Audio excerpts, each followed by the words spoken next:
This word is so important that, in fact, if I knew then what I know now, I wouldn't have quit knitting.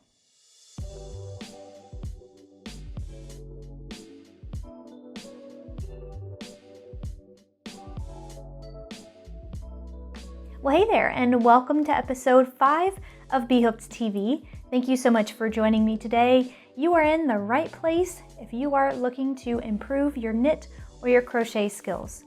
We've covered a lot of crochet videos here in the past, and let's just break into our first knitting video. Now, before you do though, if you haven't done so already, please go ahead and subscribe to the show. I make a new video every single Monday, and I would love to see you here for the next one. What we're going to talk about today is so important that it could possibly be the single most important word to a knitter that's not in the dictionary. This word is so important that, in fact, if I knew then what I know now, I wouldn't have quit knitting. So what is it, you ask? Tinking. Today, we're going to talk about tinking. And you're probably like, what on earth is tinking? You don't know what you don't know, right? And that was my problem in those early days when I tried to knit first. So tinking is essentially reverse knitting. Now look at the word tink and then look at the word knit. They're the reverse of each other. And that's kind of what tinking is. Tinking is undoing a knit stitch or even undoing a purl stitch. And those are the two we'll cover today.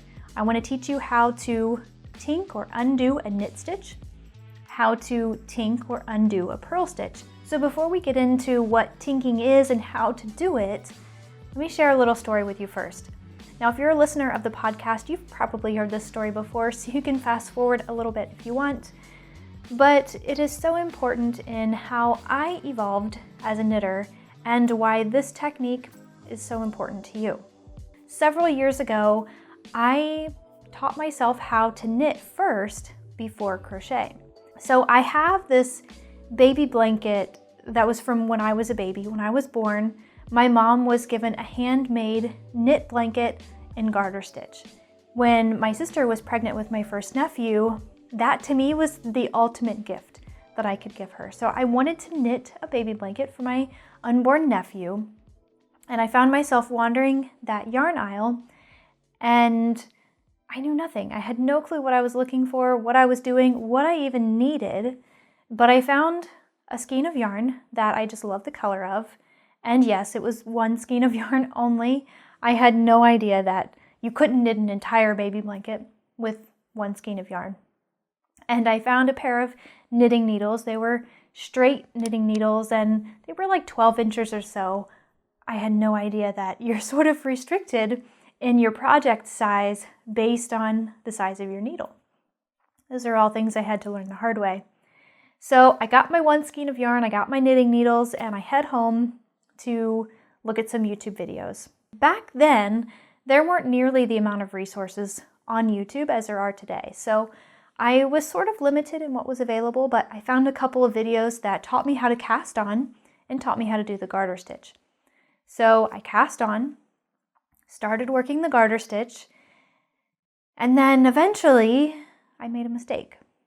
So I went back to YouTube and tried to figure out how to fix this mistake.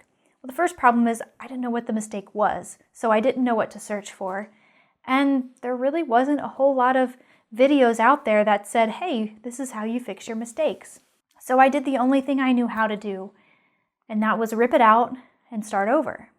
So I ripped it out, I started over, I knitted up a few more rows. I think I got to like the 5th or 6th row, and then I made another mistake. So I thought, well, I don't know how to fix it, and I can't just let this mistake go. It's not a fun quality of mine, but I didn't want to gift her something that had this imperfection, even though she wouldn't have any idea that it was there. I knew it was there, and I didn't know how to fix it. So I ripped it out, and I started again. And I went through this painful cycle several times before I finally just threw in the towel. And I said, you know what? Knitting it's not for me.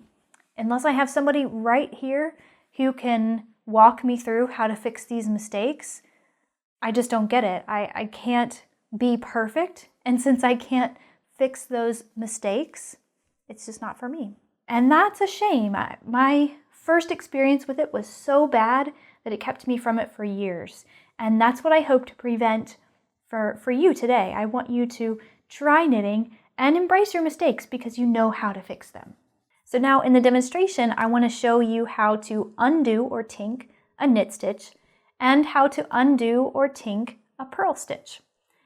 With these two little techniques, it'll take you just a couple minutes to learn, you can fix so many knitting mistakes. So first, let's see how to tink or undo a knit stitch. Now I've just made a knit stitch here and I want to tink it or undo it.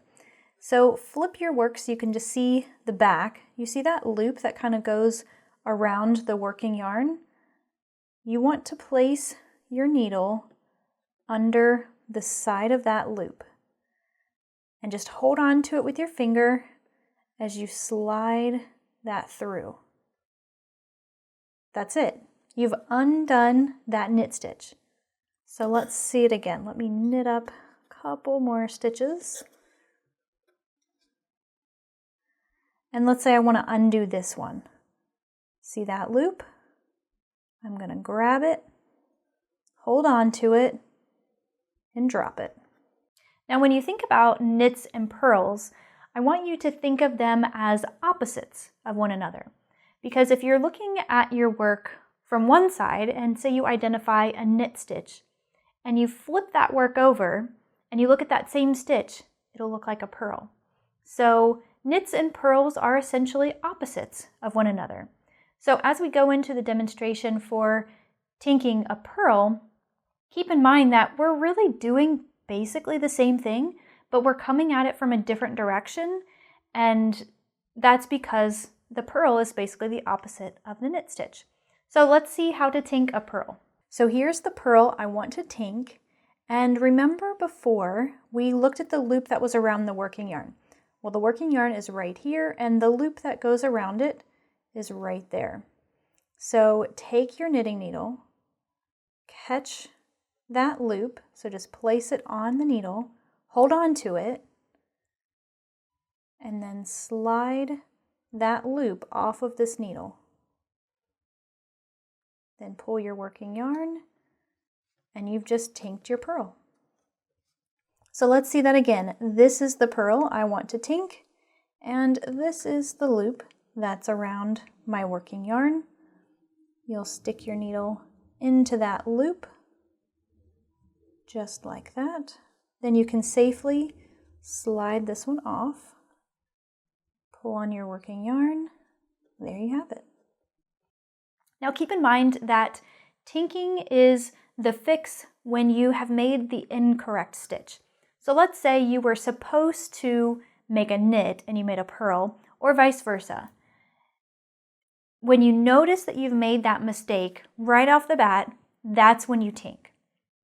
There is another method of fixing your knitting projects or your knitting mistakes, and that's either dropped stitches or fixing it well after the fact. Let's say you work through a couple more rows and then all of a sudden you realize that you have your purl in the wrong place. We'll cover that in another video. But for tinking, keep in mind that you tink when you know you've made the mistake and you know you've made the wrong stitch. So let's say you're supposed to be purling along here and you make a knit by mistake. How would you tink that? This is the stitch you want to undo. This is the loop that's around the working yarn. You'll insert your needle in that loop just like that. Then you can safely slide this one off. So that's not too bad, right? Practice tinking your knits and your purls before you even start a project. Trust me, if you know these two quick little fixes, it'll make your life so much easier, and then you don't have to dread making the inevitable mistake. So get some yarn from your stash. If you have some chunky weight yarn, that'll work out best because it's thicker and the loops are easier to see. So grab some chunky yarn, knit up a little swatch, try it in stockinette stitch, because then you can practice tinking your knit stitches on one side and you can practice tinking your purl stitches on the other side. and do it until you're comfortable with it. That's all for today. Thank you so much. As always, it's been a real pleasure. Go ahead and subscribe to the show if you haven't done so already. Get some practice in so you're not afraid to make those inevitable knitting mistakes. And I'll see you next week.